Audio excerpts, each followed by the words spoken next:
desa, PBH, kemudian juga dari pendapatan asli desa, terkumpul dana adalah 4.443.596 rupiah. Yang realisasi belanjanya sebesar 3.744.340.733 rupiah.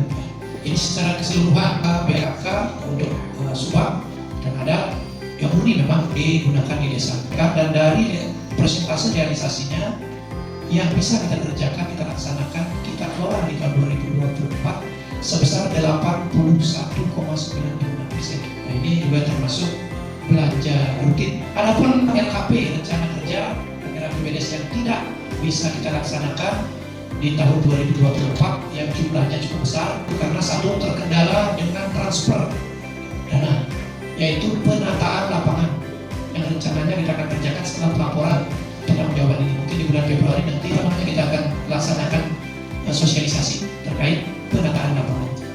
Lumayan 500 juta, sekitar 11%.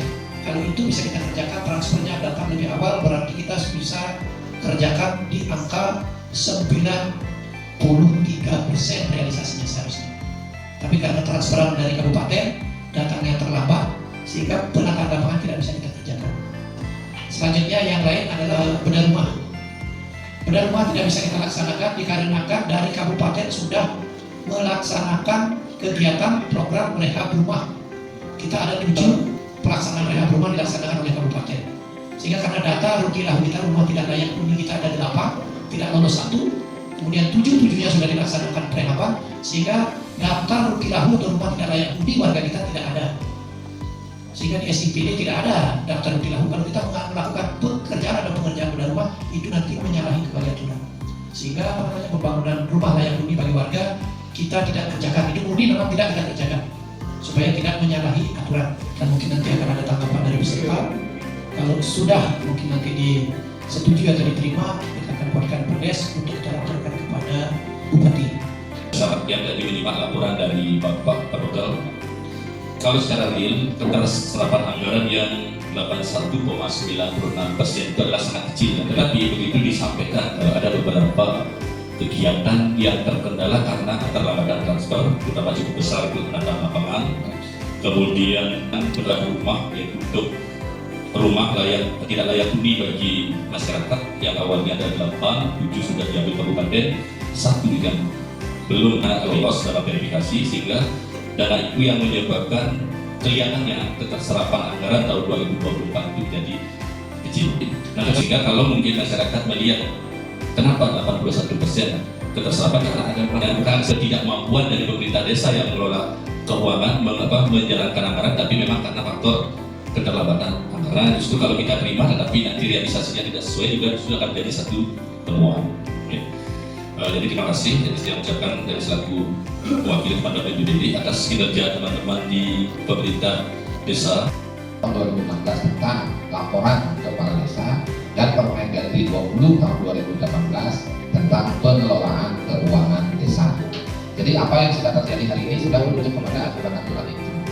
Nah, Jejang sangat mengapresiasi sama dengan Bapak Jejang, LPM, BPD apa yang dikerjakan oleh pemerintah desa. Jadi khusus yang 500 juta itu berkaitan dengan lapangan memang sudah dari tahun lalu berkomunikasi Pak Sekdes, Pak Mokel, Pak Sekdes, Sekdes Sampurna Tugas, juga Sekdes komunikasi sama dia. Berarti nanti kita anggarkan karena anggarannya belum tahu akan cair apakah di pertengahan tahun atau di akhir tahun. Dianggarkan mantan karena kita tidak tahu pastinya. Tetapi kalau nanti di akhir tahun cairnya tinggal disimpulkan. Tetapi di laporan kita disertai dengan argumentasi kenapa kegiatan itu tidak kita laksanakan. Sama dengan Pak Ketua tadi, kalau kita laksanakan dengan tergesa-gesa takutnya ada salah, dan itu berisiko bagi kita semua. Pengelolaan keuangan desa ini tidak jauh berbeda auditnya, pemeriksaannya dengan pemerintah kabupaten, provinsi maupun pusat. Salah sedikit yang pindah rumah. Nah, ini kita jaga bersama-sama karena pada akhirnya kita nama baik desa juga yang kena, tidak 1-2 orang, tidak oknum tetapi nama baik desa juga. Nah, sekali lagi apa yang terjadi hari ini sudah sangat baik dan ini sudah merujuk kepada aturan-aturan yang ada. Pemerintah desa juga sudah menyajikan tadi informasi secara gamblang.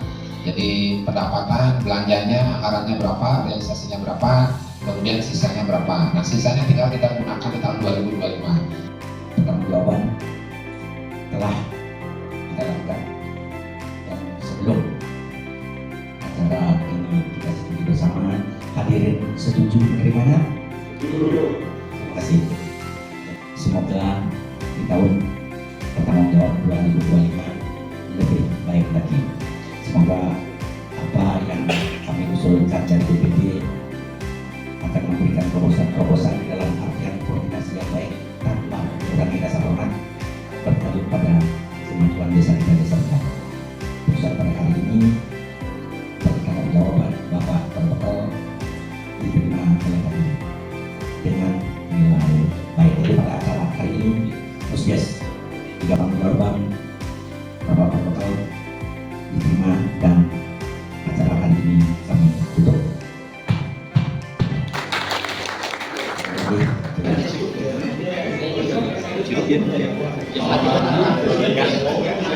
kasih.